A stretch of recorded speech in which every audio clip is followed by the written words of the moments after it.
Hey, with history hikers, I'm Dries. And I'm Jente. It's very windy and we're doing a history hike on the Cap de Kruis. Well, what will we see on that history hike? A castle, A monastery, an abandoned medieval town, some hermitages, maybe dolmen. and probably lots of cool nature. Let's go.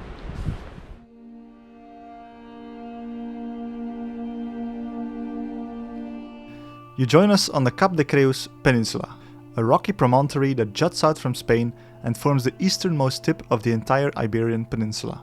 From a geological point of view, it's sort of a continuation of the Pyrenees. Since prehistoric times, people have been gathering and living here. The many dolmens scattered around are proof of that. During the Middle Ages, it became most notable because of the Abbey of Sant Pere de Rodes, which was founded on the mountainside.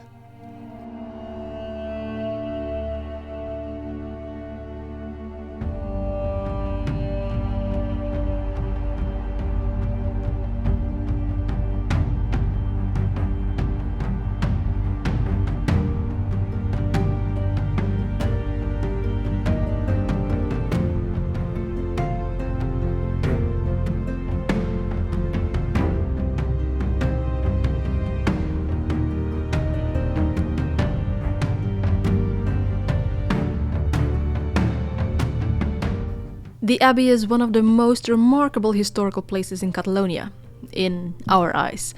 The Abbey Church is a fine example of Romanesque architecture. It is surprisingly lofty for a Romanesque church due to the pillars supporting the roof and the side aisles acting as buttresses. The Abbey had 2 cloisters in its lifetime, and surprisingly, they built one on top of the other. If you want to learn why, you can watch our full video.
The abbey not only held an important spiritual role, but also a big worldly role. They held many estates and were a big political player in medieval Catalonian landscape. The bell tower on the left and the defense tower on the right are symbolic of this duality.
After visiting the abbey, our road takes us onward and upward.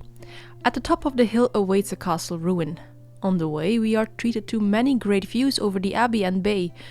Besides the views, there was also the omnipresent wind, which nearly blew us off the mountain.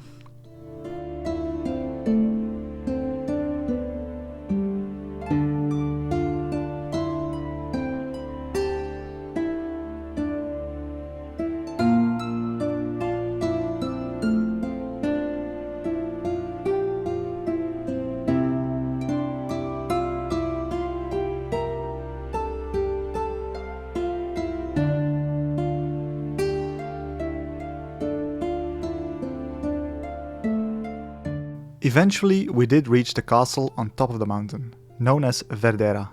Its history is quite interesting, a veritable tug-of-war between the abbot of the monastery and the Count of Empúries.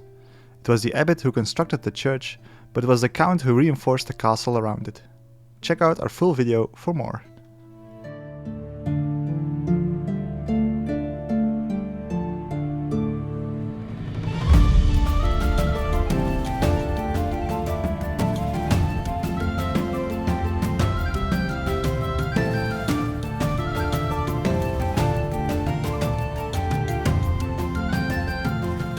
From the top of the mountain and castle, you get the most amazing views imaginable. The panorama stretches all the way from the Pyrenees, across the Mediterranean and over the Bay of Rosas. Too bad the wind prevented us from flying the drone and getting some nice scenic shots.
What comes up must come down, which meant we had to descend the mountain again.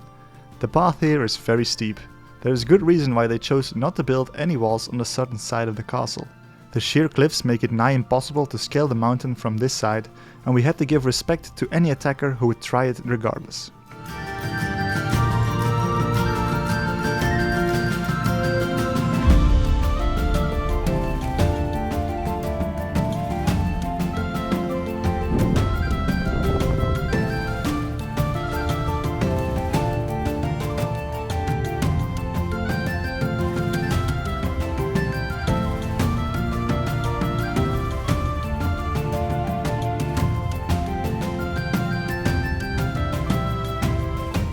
On our descent, we come across a cave, locally known as the Cova de la Veta Negra. Its paleology was undocumented until 2014. It is assumed, though unconfirmed, that it was man-made because of mining. We did see some faint black traces on the cave ceiling, which may indicate that.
The white building you may have noticed a few times during our descent was our next goal. It's the Hermitage of Sant Onofre. A chapel has been attested at the same location since the Middle Ages, though the current construction dates from the 20th century.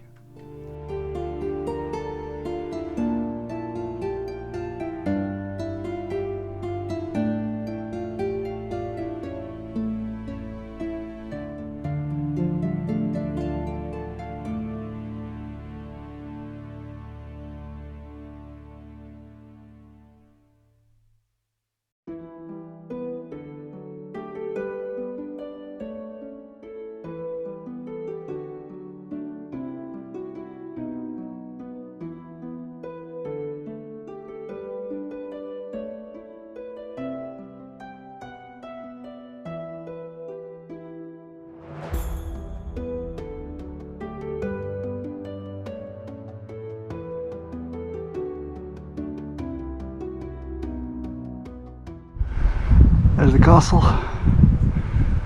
We're almost at the Hermitage.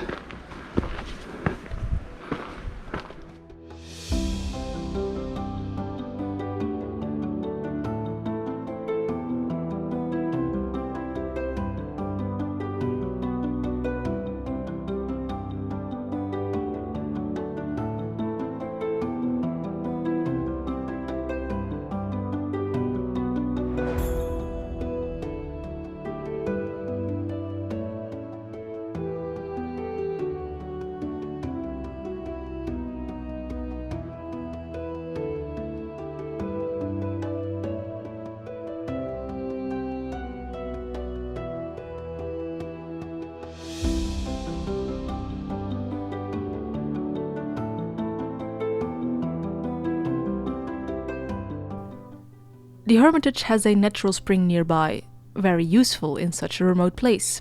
We could see how this place could bring inner peace and would make a great place for reflection. Sadly, the chapel was not accessible at this time.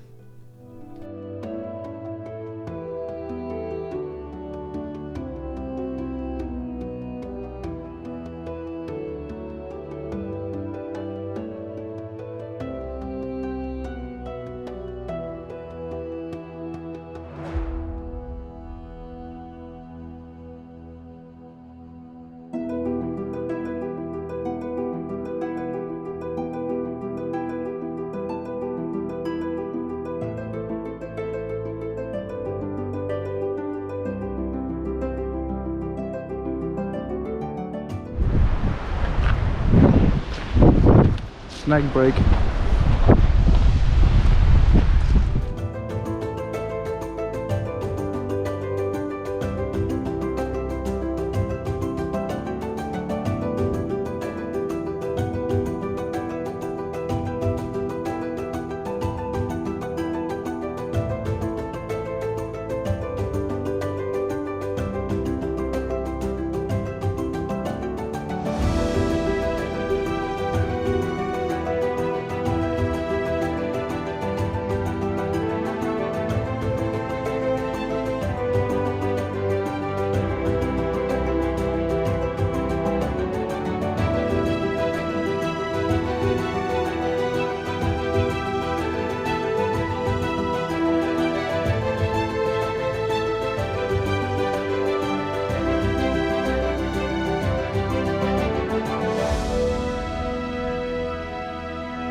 After a much needed break, we set off on our last leg of the journey. This is when we would finally discover the ruins of the medieval town of Santa Creu de Rodes. Every visitor to the abbey would have passed through the same gates. It started out as just a church and cemetery, but from the 12th century onwards, many houses were built around it to form a small community. It was abandoned during the 15th century.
The church would remain in use, which is probably why it is still in such good condition.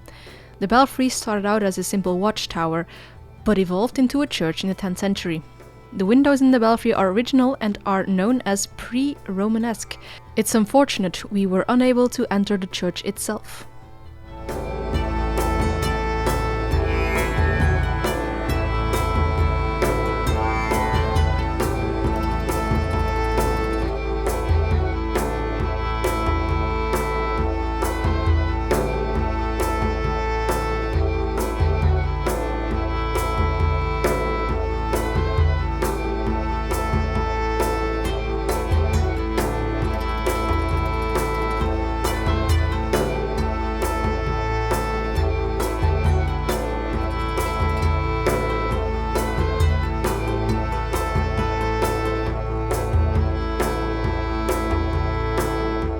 The medieval village was a crowning jewel to what has been a fantastic day and hike.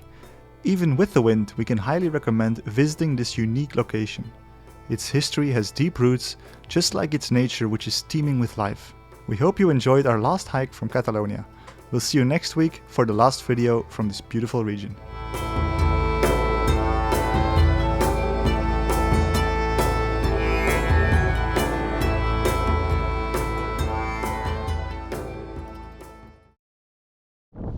That was an amazing hike. What do you think? Yeah, absolutely superb. The monastery, the village, the castle, just chef's kiss. Don't forget the wind. Yeah, the wind. Hopefully this inspired you to get out there as well. Thank you so much for following us.